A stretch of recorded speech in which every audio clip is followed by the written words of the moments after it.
അടുത്ത് നമുക്ക് പഠിക്കാനുള്ളത് എക്കോണമി ആൻഡ് ഇറ്റ്സ് കോമ്പോണൻറ്റ്സ് അല്ലെങ്കിൽ എക്കണോമിക് ആക്ടിവിറ്റി എത്ര തരത്തിലുണ്ട്. A system in which people get a living to satisfy their wants through the process of production, consumption, investment and exchange. It has four components. First, production. It is defined as creation of utility. It is the process in which inputs are transformed to goods or services. Then, consumption.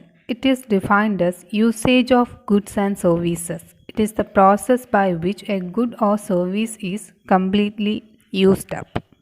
ആളുകൾ അവരുടെ വോൺസ് satisfy ചെയ്യുന്നത് പ്രധാനമായിട്ടും production, consumption, investment, exchange ഇങ്ങനെയുള്ള 4 ആക്ടിവിറ്റികളിലൂടെയാണ്. അപ്പം production എന്ന് പറഞ്ഞാൽ creation of utility, അതായത് ഒരു വസ്തുവിന് നമ്മുടെ ആവശ്യങ്ങളെ സാറ്റിസ്ഫൈ ചെയ്യാനുള്ള കഴിവുണ്ടെങ്കിൽ അതിന് ഉപയുക്തത അല്ലെങ്കിൽ യൂട്ടിലിറ്റി ഉണ്ടെന്ന് പറയാം. അപ്പം ആഹാരം, വിശപ്പെന്ന നമ്മുടെ ആവശ്യത്തിന് സാറ്റിസ്ഫൈ ചെയ്യാൻ അതിന് കഴിയുന്നുണ്ട്. അപ്പം അങ്ങനെ ഒരു വസ്തുവിന് നമ്മുടെ വാണ്ട്സ് സാറ്റിസ്ഫൈ ചെയ്യാനുള്ള കഴിവുണ്ടെങ്കിൽ അതിനെയാണ് യൂട്ടിലിറ്റി എന്ന് പറയുന്നത്. അപ്പോൾ എന്താണ് പ്രൊഡക്ഷൻ? പ്രൊഡക്ഷൻ എന്ന് പറയുന്നത് it's a process in which inputs are transformed to goods or services. നമ്മൾ കൊടുക്കുന്ന ഇൻപുട്സ് ഗുഡ്സായിട്ടും സർവീസായിട്ടും ട്രാൻസ്ഫോം ചെയ്യുന്ന പ്രൊഡക്ഷൻ പ്രോസസ്സിനെയാണ് പ്രൊഡക്ഷൻ എന്നതുകൊണ്ട് ഉദ്ദേശിക്കുന്നത്. അടുത്തത് കൺസംഷൻ, ഉപഭോഗം. പ്രൊഡ്യൂസ് ചെയ്ത് വെച്ചിട്ട് മാത്രം കാര്യമില്ല, അത് ഉപയോഗിക്കണം. അപ്പോൾ usage of goods and service is called consumption. ആ ഗുഡ്സിനെയും സർവീസിനെയും നമ്മൾ നമ്മുടെ വാണ്ട്സ് സാറ്റിസ്ഫൈ ചെയ്യുന്നതിന് വേണ്ടി ഉപയോഗിക്കുന്നുണ്ടെങ്കിൽ അതിനെയാണ് കൺസംഷൻ എന്നതുകൊണ്ട് ഉദ്ദേശിക്കുന്നത്. അപ്പോൾ അടുത്തത് investment. It is A part of production which is committed for future income.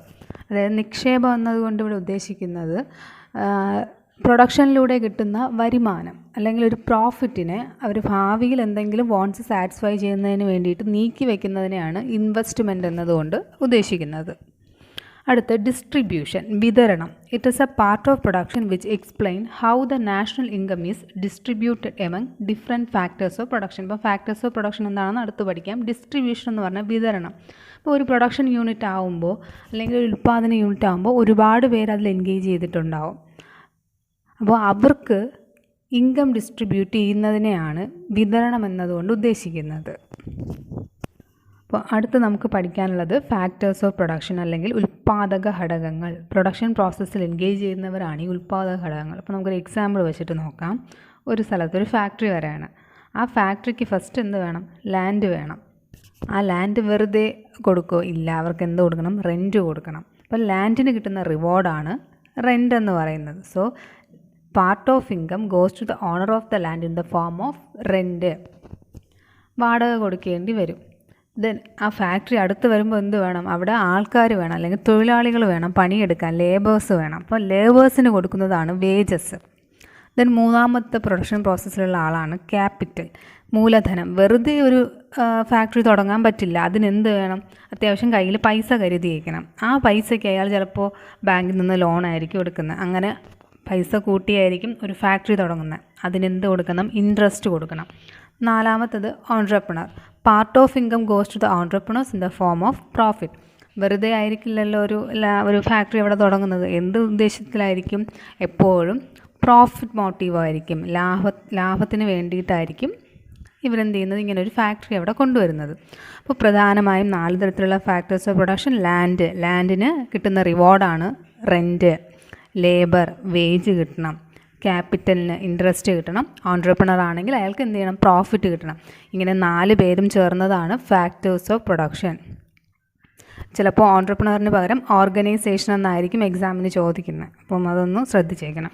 പഠിച്ചത് നമ്മൾ ബേസിക് ആയിട്ടുള്ള കാര്യങ്ങളാണ്. സ്റ്റാറ്റിസ്റ്റിക്സിൽ എക്കണോമിക്സിൻ്റെ യൂസിനെ പറ്റി പഠിക്കുമ്പോൾ അറിഞ്ഞിരിക്കേണ്ട കുറച്ച് കാര്യങ്ങൾ. അപ്പം എന്താണ് സ്റ്റാറ്റിസ്റ്റിക്സ് എന്ന് ആദ്യം അറിഞ്ഞിരിക്കണം. Statistics is the quantitative information of facts and findings.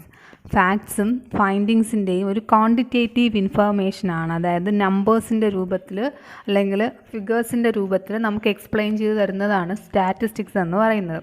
അത് 2 തരത്തിൽ ഉപയോഗിക്കാറുണ്ട്. In singular sense, statistics may be defined as the collection, organization, presentation, analysis and interpretation of data. Data വിവരങ്ങളെ അനലൈസ് ചെയ്യുന്നു, ഓർഗനൈസ് ചെയ്യുന്നു, പ്രസൻറ്റ് ചെയ്യുന്നു, ഇൻ്റർപ്രറ്റ് ചെയ്യുന്നു. ഇതിനെയാണ് statistics എന്ന സാങ്കേതികം എന്നതുകൊണ്ട് ഉദ്ദേശിക്കുന്നത്. നമുക്ക് ഈ ഇപ്പോൾ പറഞ്ഞ ഓരോ കാര്യങ്ങളും നമുക്ക് മുന്നോട്ടുള്ള ചാപ്റ്ററിൽ പഠിക്കാനുണ്ട്. Collection of data, organisation of data, presentation of data, analysis of data, interpretation of data, ഇങ്ങനെ ഓരോ ഹെഡിങ്ങിലായിട്ട് ചാപ്റ്റർ വൈസ് പഠിക്കാനുണ്ട്. In plural sense, statistics refers to the information in terms of numbers or numerical data such as population statistics. Numerical ഡേറ്റയുടെ അടിസ്ഥാനത്തിൽ സ്റ്റാറ്റിസ്റ്റിക്സിനെ define ചെയ്യുന്നതാണ് plural sense. അപ്പോൾ നിങ്ങൾ ഈ എന്താണെന്ന് മാത്രം അറിഞ്ഞു വെച്ചിരിക്കണം. ഈ ഡെഫിനിഷൻ രണ്ടും കാണാതെ പഠിച്ചിരിക്കണം. അപ്പോൾ അടുത്ത് നമുക്ക് പഠിക്കാനുള്ളത് സ്കോപ്പ് ഓഫ് സ്റ്റാറ്റിസ്റ്റിക്സ്. സ്റ്റാറ്റിസ്റ്റിക്സ് എവിടെയൊക്കെയാണ് ഉപയോഗിക്കുന്നത്? In planning is the combination of vision, goals, objectives, strategies, policies, etc.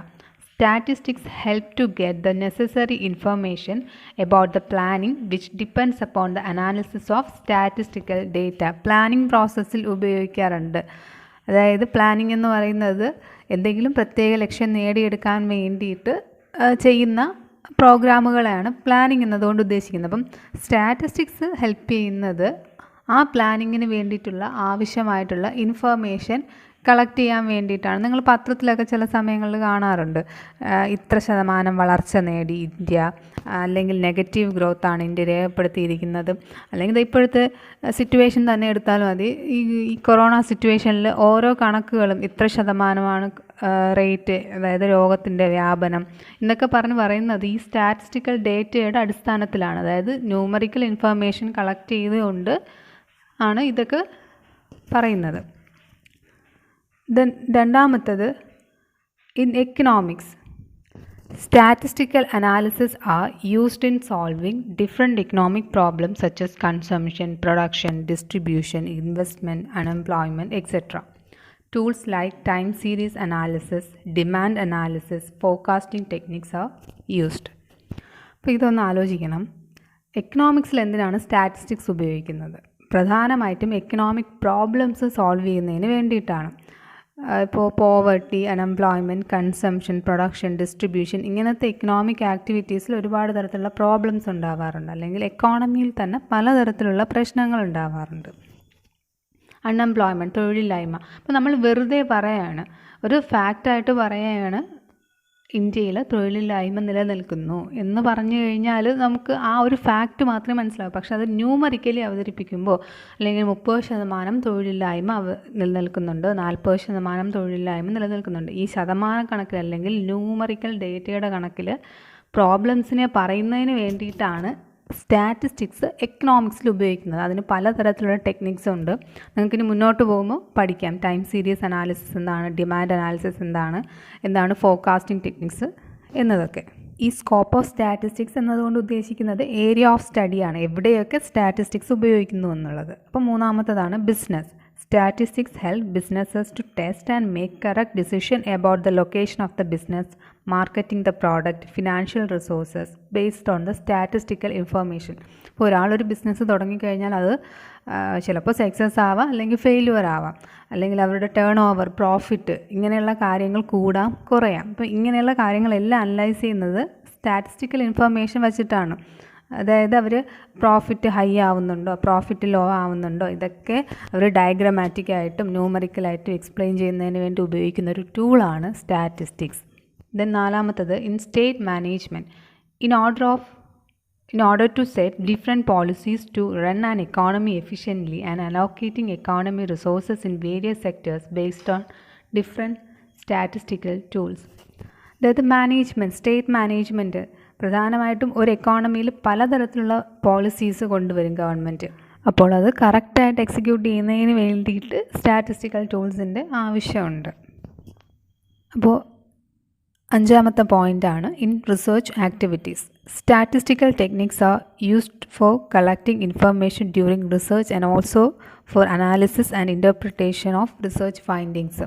അതായത് നമ്മൾ എന്തെങ്കിലും പ്രോജക്റ്റ് ചെയ്യുമ്പോഴോ എന്തെങ്കിലും റിസർച്ച് ചെയ്യുമ്പോഴോ അവിടെയൊക്കെ ബാർ ഡയഗ്രാം എന്ന് പറഞ്ഞിട്ടും വെൻ ഡയഗ്രാം, ബാർ ഡയഗ്രാം, ഇങ്ങനെ കുറേ തരത്തിലുള്ള ഡയഗ്രമാറ്റിക് റെപ്രസെൻറ്റേഷനും ടാബുലർ പ്രസൻറ്റേഷനൊക്കെ ഉപയോഗിക്കാറുണ്ട്. ഇതൊക്കെ നിങ്ങൾക്ക് മുന്നോട്ട് പോകുമ്പോൾ എങ്ങനെയാണ് ഒരു പ്രോജക്റ്റിൽ ഈ സ്റ്റാറ്റിസ്റ്റിക്സ് ഉപയോഗിക്കുന്നതെന്നൊക്കെ നമുക്ക് പഠിക്കാം. ഇപ്പോൾ ഇത്രയും അറിഞ്ഞു വെച്ചേക്ക്. റിസർച്ച് ആക്ടിവിറ്റീസിൽ സ്റ്റാറ്റിസ്റ്റിക്സ് അല്ലെങ്കിൽ സ്റ്റാറ്റിസ്റ്റിക്കൽ ടെക്നിക്സ് ഉപയോഗിക്കാറുണ്ട് ഇൻഫർമേഷൻ കളക്ട് ചെയ്യുന്നതിന് വേണ്ടിയിട്ട്.